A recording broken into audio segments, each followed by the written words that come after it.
When Daphne Bramham left her senior position as a columnist at the Vancouver Sun, after 46 years in journalism, a few tears were shed. Daphne represented all that is good in the profession.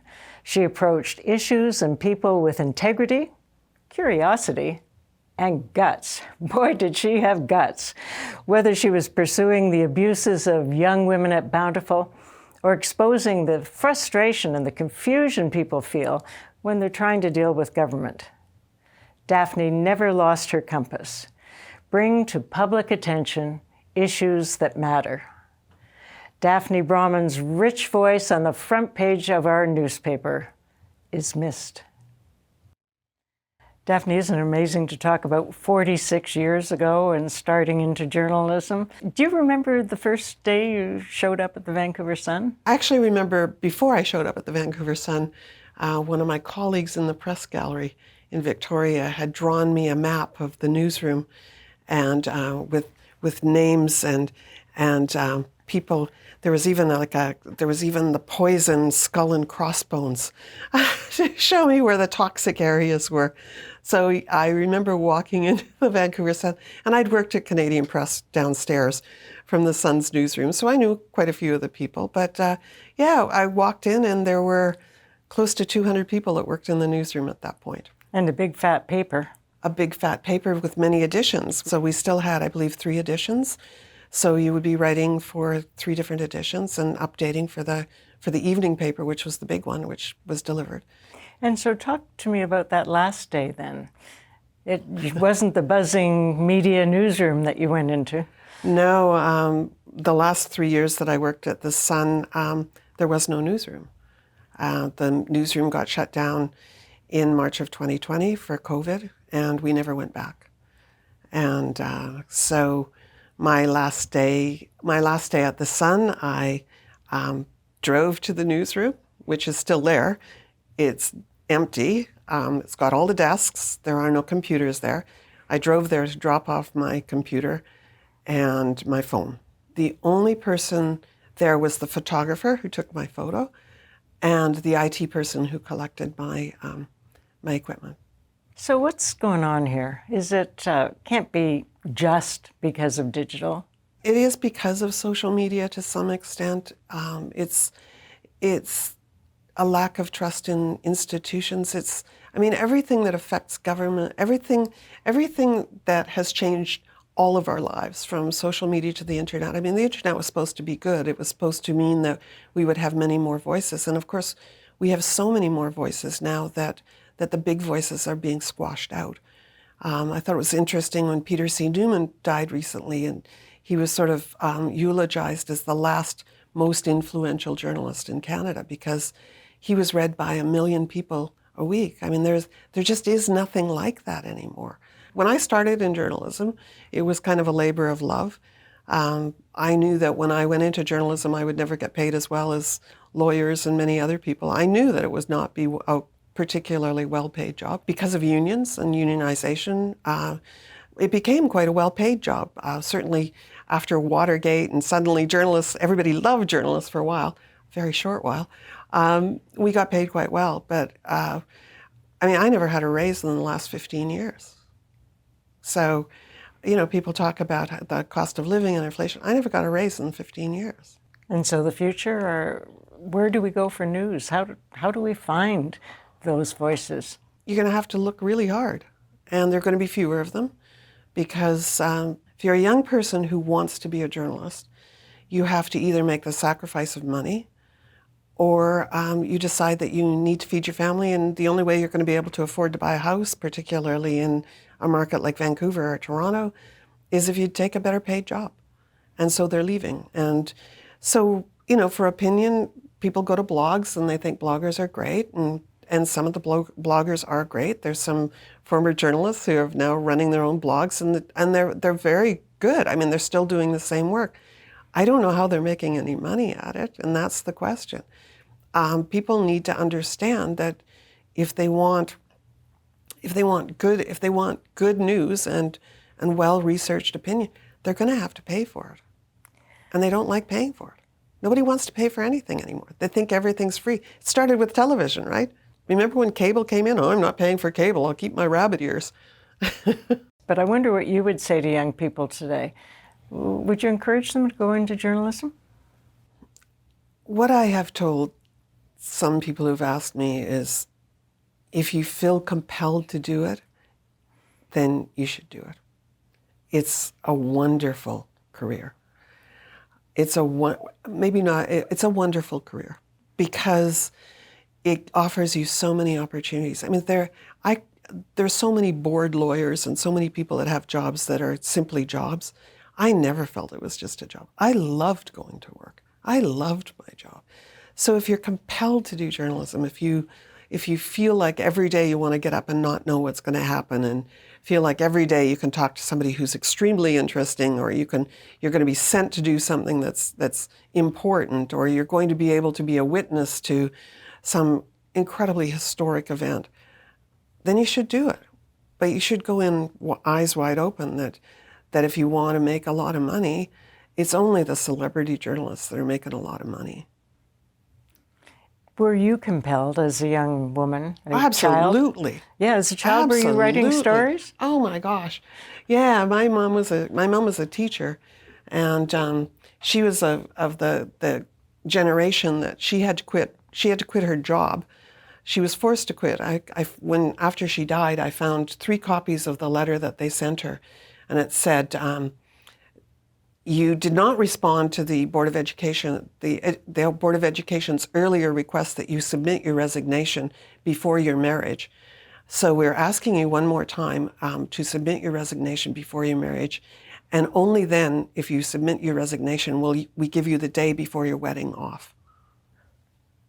So my mother was forced to stay-at-home mom, and when I was little, like really little, she would cut pictures out of magazines, and she would paste on a lined piece of paper underneath it, and she would ask me to tell her a story. So I've been telling stories since I was about 3 or 4, and I was read to every night.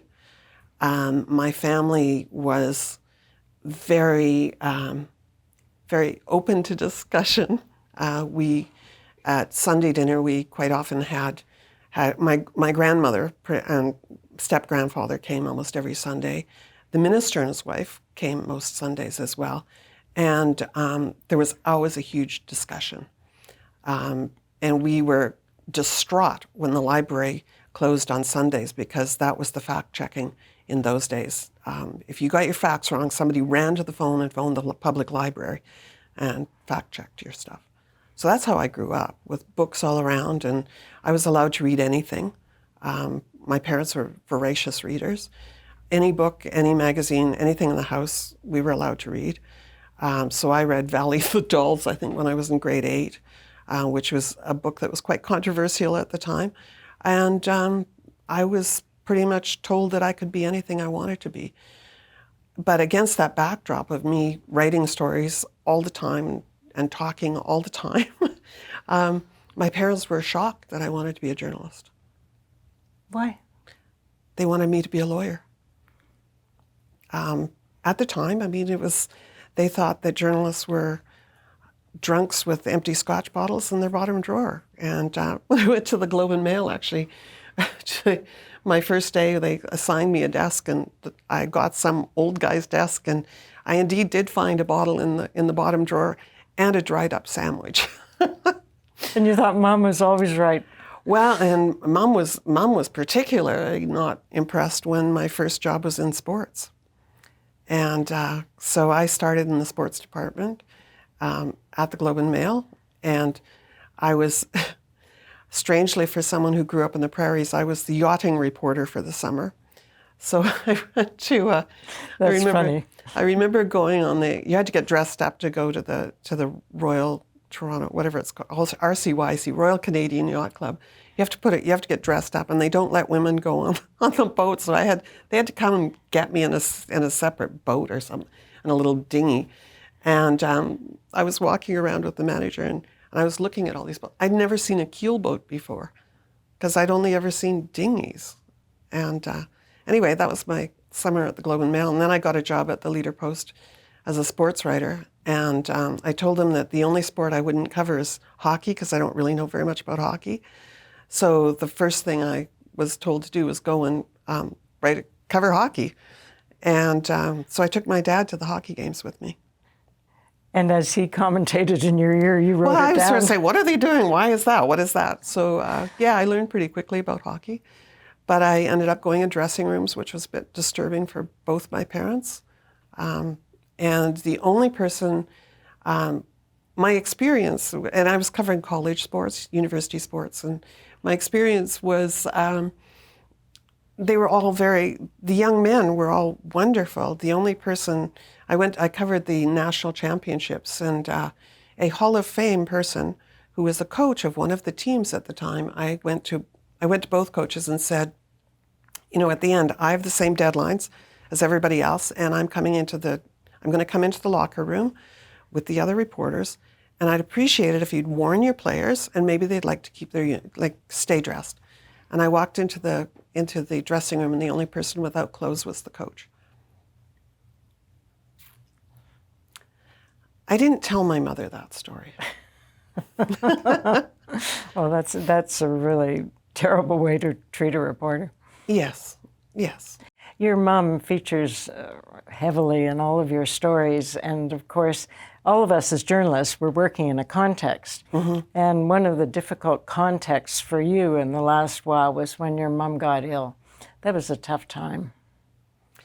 Yeah, it was preceded by my father having had a devastating stroke.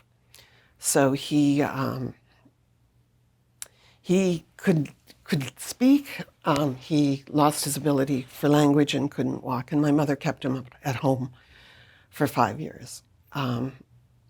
And my mom and I couldn't get through the system. We couldn't figure out some days how to get help for my dad.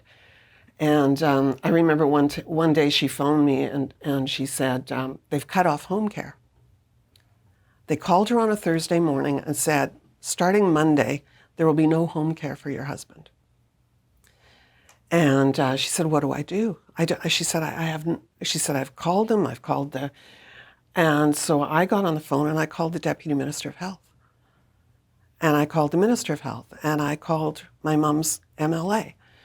And what that taught me was that if I can't figure it out, how do all of these other people figure it out?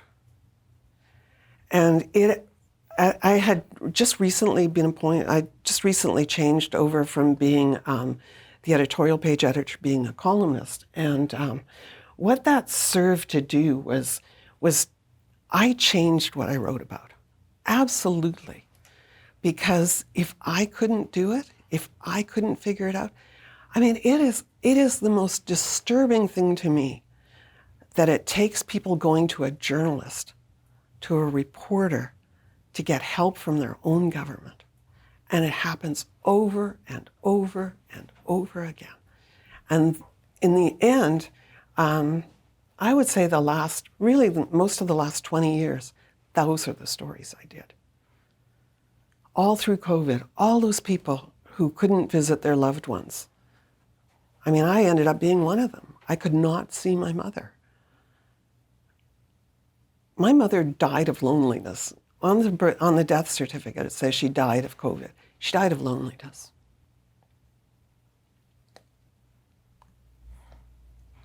Hard to face. Yeah, and when people talk about the death of journalism, and it doesn't matter that you have local journalists, who's going to tell those stories? The other story that I wrote that is one of the ones I'm really proud of. There was a woman who came to me, and she is one of the very few Canadians who's been granted asylum in the United States. And she was granted asylum in the United States because a judge ruled that the Canadian police and the Canadian court system would not keep her safe from her abusive spouse. Well, for her, I mean, even though she had asylum, what she kept saying to me was, the government of Canada owes me something. She lost her house. She lost all of her credentials. She lost her identity. She lost her ability to come home. And she said, and they won't help me. Here I am, like she's in exile in the United States. But one of the things that happened, because I believed her, because I wrote her story, it changed how she felt about herself. And since that story's run, she has gone from being on welfare in the United States, living in a not very nice place. During COVID, this is a good COVID story. During COVID, she got a job as a fraud investigator, and she's now been working full-time for 3 years, and she lives in a much nicer place, and she has reestablished links with her family, and she's doing ever so much better because somebody believed her. And that really is the story of abused women, is that nobody believes them. So I was really happy. That's one of my stories that I'm proud of. So the positive side of being a journalist, where you can have an effect like that and actually change somebody's life, sometimes save their lives. What about the other side? Because you see some pretty ugly things. I'm thinking of Bountiful. Do you carry that with you? Oh, yeah. Yeah. Yeah, I spent about 10 years writing about Bountiful, the fundamentalist Mormons, and polygamy, and child brides, and the boys that were kicked out, and Winston Blackmore and his 125 and counting. I think it's more than that. 125 children, at least. Yeah, you carry it with you. But after I wrote a book about that, I decided I had to let it go. You've never been shy about taking on difficult issues, and I really admired your series that you did on Portugal and drug addiction. What did you learn? Well, I mean, the lessons of Portugal are that you need to have community support, first of all. You need to build a coalition of support around the initiatives that you're going to take. So when Portugal brought in its whole suite of drug policies, they'd been working on it for 3 years. They'd been holding public meetings all across the country. All of the parties agreed to it. And amongst the suite of policies was that they would, if you're an addict, you would be surrounded by care. You would be helped at every step of the way. Not only would you be helped, but your family would be helped. They tried to deal with the root causes from the beginning. And then as part of that, they decriminalized drugs. But it was only a small part, and they have never done safe supply, as we are trying here. They do not have it. Their first safe injection site was only started a year or two ago. Theirs was all about, as their drug czar says, it's all about restoring people to citizenship. And so applicable here, do you think, or are we too far gone? I mean, the Four Pillars plan of way back in the Philip Owen era was very similar to that. Had we followed through with that, we might have been in better circumstances. Now with fentanyl, we have to, I mean, harm reduction is an absolute necessity. You can't argue that, there's no way to argue that naloxone and keeping people alive is the right thing to do. But the question that we should be asking is keeping alive for what? Like, what are they going to do? If you're going to restore people to life, what are you offering them? Are you going to offer them that you can go back on the street and we'll give you a safe supply of drugs? Is that it? And that's where there's the disconnect. On a different tangent of being a journalist and having been in so long, you get to see stories evolve and change. One of the emotional experiences, I'm assuming emotional, was you were there when Hong Kong Yes. signed over. What was it like? What were your personal feelings? I'd been in Hong Kong a number of times before that, and as it got closer to the handover, people who, like Hong Kongers said, I was being very proud to be different, but as it got closer and closer to the handover, people became more and more Chinese, and so everything Chinese became much. They started to have pride in being Chinese, which is a good thing, and certainly you could feel that. I mean, people were wearing cheongsams, and they were wearing the brightly colored silks, and they were, the Chinese-style jackets, and people were starting to feel really confident that this was going to work. And so the day of the handover, took place at midnight. So all day long there were these events, and it was pouring rain, it was monsooning. I got drenched 3 times. The photographer got drenched so many times he got sick the next day and had a high fever. So it was a really, there was something if you're kind of it was Shakespearean, right? Because the weather was so terrible. And I remember I was in the convention center when the flag the Union Jack came down. And there was a full minute, where there was no flag. And I think I held my breath for an entire minute. And as the Chinese flag went up and the Chinese anthem played, I just remember thinking that it just wasn't going to work. I just thought it's not going to work. And every time I went back to Hong Kong after that, it was as if more and more and more of Hong Kong was being erased. And it was being erased. You have no intention, I'm sure, of stopping all of your writing and all your storytelling. So how do you see the go forward for Daphne? Everyone told me that when you retire or leave your job, if you don't have an economic imperative, that you should just take time to say no, and say no to people, and then when at a certain point you'll want to start saying yes.